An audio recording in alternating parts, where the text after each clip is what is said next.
Hello there, and welcome to Localizer Side Notes. Perhaps you have also thought about this question before. What if everyone in this world gives me $1?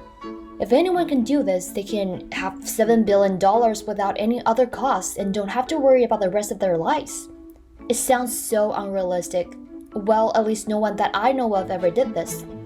But I think this idea essentially points out a very important way to achieve bigger things, and that is crowdsourcing. Donation is only one of the forms of crowdsourcing. Many companies and organizations are also utilizing crowdsourcing to facilitate their content and service production.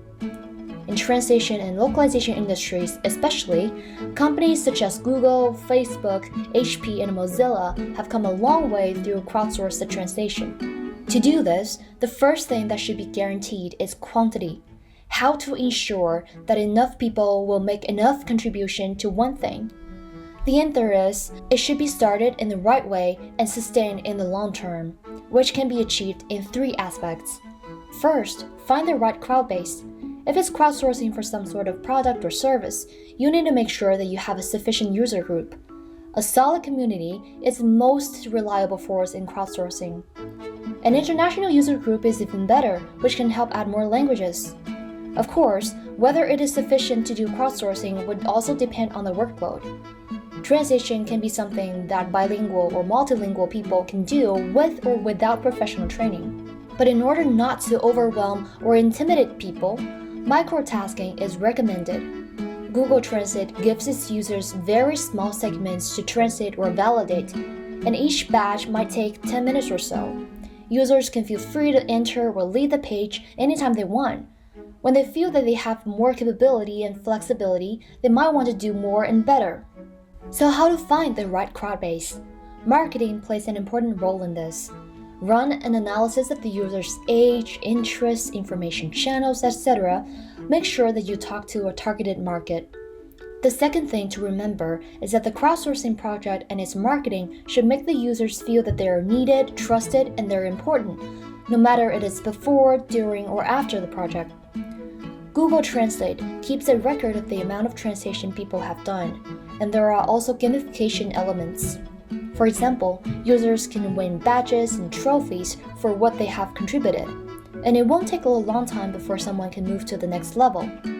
Just like people collect things that can keep track of their experience, a record like this can bring a sense of achievement. Sometimes people would also love to help when they know that they are doing something valuable. Translators Without Borders call for the crowd to help people in danger around the world. The humanitarian effort will naturally draw attention from those who want to be a part of it.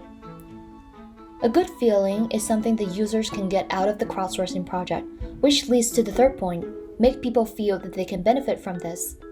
The most straightforward benefit would be a tangible reward. It can be t-shirts, mugs, or any other things that bear the logo, or maybe even better, the user's name on them. If it's an event in need of volunteers, some good food can also be enticing. Something with more personal touch can be postcards, emails, or even birthday greetings. Since I donated blood, every year I receive a message from a donation organizer, which gives me the best wishes on my birthday. And there was one time when my blood was used to save someone else's life. I couldn't be more thrilled and encouraged after seeing messages like this. Other than these, a company or organization may also facilitate people's professional development. Users can get certificates and/or reference letters for their contribution. Sometimes, a networking event for the community is also a fun thing to do. And you can always give public recognition to contributors so that they can add something valuable to their resumes.